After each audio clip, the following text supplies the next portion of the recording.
As noted, their weekend not as cheery as the Hornets. Kyrie sharing those thoughts about Boston's loss in Charlotte. That was their third stop of what is now a 4-game losing streak. We'll get to that Spurs loss in a minute, but first listen to what Kyrie said from his own mouth. When Kyrie gets it going like that, how tough is he to stop? It's one-on-one. I have pride. Down the stretch, try to come in and help as much as possible. We should have probably trapped him a little bit more like every other team does in the league, but we didn't. Should have, like every other team is in the league, but we didn't. Is that a thinly veiled shot at Brad Stevens? Is that an even veiled shot at Brad Stevens? I don't think it was a shot at Brad. You don't? No, I think it was him being honest that they should have did something better to defend him. Obviously, he's offensively been killing them, and they don't have the right matchup for him. Probably need to put more size on him if you're the Celtics. But Kyrie is right. I mean, they should have did something a little bit different. The guy scored 18 points in the fourth quarter. We're going to do a lot of things different. Probably put another guy on it.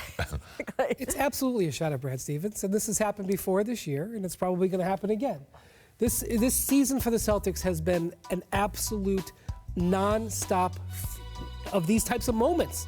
They just kept going and going and going. And that's why you say, boy, I look at their talent and I just love it. And we just saw them make this West Coast trip and this flight where they had this wonderful meeting and blah, blah, blah. But they really did look good out here. They really did play well. So what's so frustrating about this team is that you see them play well, you know their potential, but then you see what they say about it and you just like, do they even have any idea what they need to do to get into the playoff mode? If I was a Celtics fan, I would be extraordinarily frustrated. Imagine being like the Celtics ownership or even being Brad Stevens. Well, there's your cone of uncertainty. It's never been wider. Because at this point... Scottie, I believe that this is a martini glass of uncertainty if you look at it, but Brian has constructed this paradigm of he doesn't know where they... spout or something. Right, he doesn't. He said that they could go anywhere from the first round to the championship. And at this point, they're probably going to not have home court advantage in the first round. Well, I mean, I've said all along starting this season that this is going to be a very tough year for Brad's season because if the players don't sacrifice, then it's all on the coach. And you can't look good as a coach when you got players complaining. And it also makes things look bad for Kyrie because his leadership is being questioned night in and night out because rightfully so, he got players there instead of him trying to be the leader.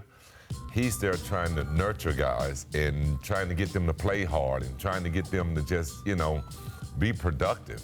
It's a different situation when you're out there trying to lead and run plays and do those little things instead of having this guy. You always got to pat him on the shoulder. Right. You always got to step in when him and the coach are talking. So it's just been a tough season for the Celtics, but they can still flip a switch and play well in the playoffs. Well, that's what they say. They're continuing to have conversations, though. It took nearly 20 minutes for Brad Stevens to leave the locker room after last night's loss to the Spurs. Then he said this. I think about that every day, Adam. But I don't know if it's the original starting lineup. I don't know if it's, better rotations. I think you're always thinking about that. But I don't know that that'll be our starting lineup that we've been starting. All right, so is he changing the starting lineup? Let me just ask Scottie this. How many times in your career did you watch film in the locker room after the game? Because that's what happened with the Celtics. Just a handful. I mean, it's not common. Never. Never. They have a little bit better technology now, so it's a little bit maybe on more. the plane flying back. Right. Yeah, maybe a little bit. That's what they did after the game yesterday, which, by the way, may be the exactly correct thing to do. But all I'm going to say is we are in March, and they are taking these steps. And Brad was like, it was not a team meeting. I was like, you were all together there talking. It was a team meeting. Right. The fact that they are still doing this at this stage, and also if you read the quotes that the guys were saying after the game, whether it was Marcus Smart or Kyrie, they were kind of like, yeah, we'll be okay. We'll figure it out. And I'm like, I'm not saying you're not, but aren't any alarm bells going off at all? Because alarm bells for me are going off when you're having a post-game film session to address basic issues in March. That's concerning to me. How would that feel for you as a player? I mean, I'm with Brian. It's kind of mind-boggling, the fact that they got to watch video after a game. And, the Celtics, you're not playing the type of basketball that we've seen you play a year ago. You have yet to meet your expectations, and you're throwing punches at each other. You're throwing punches at the coaches, as Brian alleviated. You know, they're going to be fine. All right, so you still think the switch is coming? I think come postseason, all this get cleaned up.